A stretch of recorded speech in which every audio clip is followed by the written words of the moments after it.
আসসালামু আলাইকুম কাছের মানুষরা, প্রতিদিনের মতো আরেকটা লং ভিডিও নিয়ে আপনাদের মাঝে চলে আসলাম। আজকে আমি সকালের নাস্তা করতেছি গুড় দিয়ে রুটি।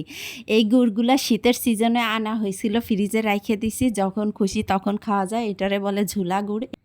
এই গুড় দিয়ে রুটি, পরোটা, মুড়ি দিয়ে সব কিছু দিয়েই ভাল লাগে। তারপর দুধ দিয়ে, ভাত দিয়ে, গুড় দিয়েও মজা লাগে। এবার খাওয়া দাওয়া শেষ করে দুপুরে রান্নার আয়োজনে চলে আসলাম। আজকে করলা ভাজি করব, সেজন্য করলাগুলো সুন্দর করে কেটে নিচ্ছি। করলা কেটে আবার সেগুলোর বিচি ফালাই দিলাম, দিয়ে এবার হলুদ লবণ মাখায় রাখবো। আমার তো করলা ভাজি অনেক পছন্দ, সেজন্য মাঝে মাঝে আমরা করলা খাই। আর ওর বাবারও করলা খুবই পছন্দ। বাচ্চারা অবশ্য খায় না, তো আসলে ওরা খাইতে চায় না। ওরা কোনো সবজি সেভাবে খায় না, শুধু খাওয়ার মধ্যে আলুটাই খায়। রান্না করতে তো বেশি সময় লাগে না, কিন্তু রান্নার আগে এই কুটা বাছা ধোয়া সব কিছু করতে গুছাইতেই সময়টা অনেকটা চলে যায়। না হলে কিন্তু রান্না সব কিছু যখন গুছানো হয়ে যায় তখন কিন্তু রান্না করতে আর বেশি সময় লাগে না। তো করলাগুলো ভালো করে কেটে তারপর আমি পরিষ্কার করে পানি দিয়ে বেশি করে ধুয়ে নিলাম, যাতে করলার মধ্যে অনেক সময় বালি থাকে, যেন কোনো ময়লা না থাকে। সেজন্য ভালো করে পরিষ্কার করে ধুয়ে নিলাম। ধুয়ে তারপরে আমি হলুদ লবণ মাখায় রাখবো। হলুদ লবণ মাখায় রাখলে কি হবে, করলার তেতো ভাবটাও থাকবে না, আর করলাটা অনেক নরম হয়ে যাবে। সেক্ষেত্রে ভাজি করলে ভাজি খেতে অনেক মজা লাগে। আর বেশি করে পেঁয়াজ দিয়ে দিছি, রসুন দিয়ে দিছি অনেকগুলা। আর এই রসুন আর পেঁয়াজটার মধ্যে আমি ভাজিটা দিয়ে দিব। বেশি কিন্তু পেঁয়াজটারে আমি লাল করে ভাজবো না, কাঁচা কাঁচা থাকতেই দিয়ে দিব। আর করলার পেঁয়াজটা কিন্তু ভাজতে হয় না, কাঁচা একসাথে দিলেও অসুবিধা নেই, ভালোই লাগে।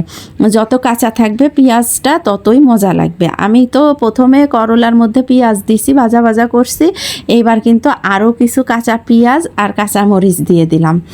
এটা দিয়ে আর একটু সময় ভাজা ভাজা করে নামায় ফেলবো। তো আমার করলা ভাজি কমপ্লিট। আমি তো এভাবে করি, আপনারা কিভাবে করেন অবশ্যই কমেন্ট করে জানাবেন। আর মাছ ভাজতেছি, যত দুনিয়ার ভয় আমার মাছ ভাজায়। মাছ ভাজতে গেলেই পট করে খালি ফোটে, এত ভয় লাগে। ক্যামেরাটা দূরে রেখে অনেক সাহস মনে জোগাড় করে তারপরে মাছটা উল্টাই দিলাম। মাছগুলো পেঁয়াজ মরিচ দিয়ে ভাজবো। ছেলেরা তরকারির থেকে ভাজা মাছটা বেশি পছন্দ করে, সেজন্য আজকে মাছ ভাজি করব। মাছ ভাজি, করলা ভাজি। তো এক এক করে সবগুলা মাছ ভেজে নিলাম। হালকা ভাজা, বেশি লাল করে শক্ত করি নাই, ভাজা হয়ে গেছে কিন্তু নরম নরম থাকবে মাছগুলা। বাচ্চারা এরকম নরম মাছ খেতে কিন্তু অনেক পছন্দ করে, আর বেছে খাওয়াতেও অনেক সুবিধা হয়। শক্ত হয়ে গেলে কিন্তু কাটা ভালো করে বাছা যায় না। বেশি করে পেঁয়াজ মরিচ দিয়ে মাছগুলা ভেজে উঠাই নিলাম। এরকম মাছ ভাজা আমার ছেলেরা অনেক পছন্দ করে, সেজন্য আমি ওদের এভাবে মাছ ভেজে দিই।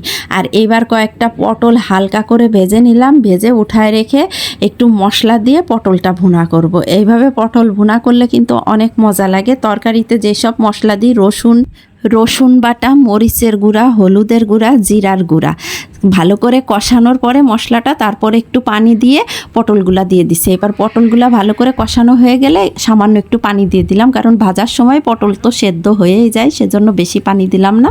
তো আমার পটল রান্নাটা আপনাদের কেমন লাগলো অবশ্যই কমেন্ট করে জানাবেন। যারা ফেসবুক থেকে ভিডিওটা দেখতেছেন লাইক কমেন্ট শেয়ার করে পাশে থাকবেন, আর যারা ইউটিউব থেকে দেখতেছেন অবশ্যই সাবস্ক্রাইব করে পাশে থাকবেন। ধন্যবাদ, আল্লাহ হাফেজ।